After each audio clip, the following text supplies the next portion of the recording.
Pust bo pust, si rečemo. To je čas, ko je zaukazana norčavost.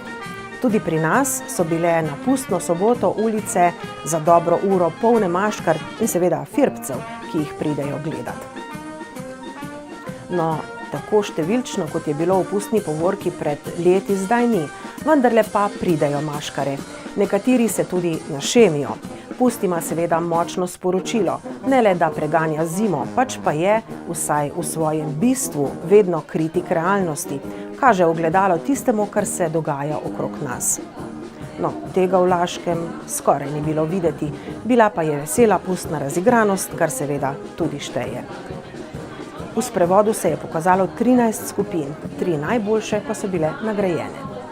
Skupina Krtov z Kozjanskega je zasedla 3. mesto.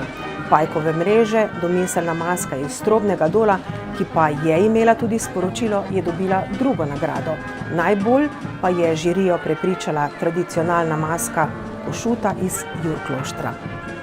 Smeli bi reči, da so maškare letos nekoliko zgodnje, saj je zima komaj kaj pokazala, kaj zna. Ker pa je to zelo muhasta gospa, zna biti, kar je tudi že pokazala večkrat, da pride, ko se že začne koledarska pomlad.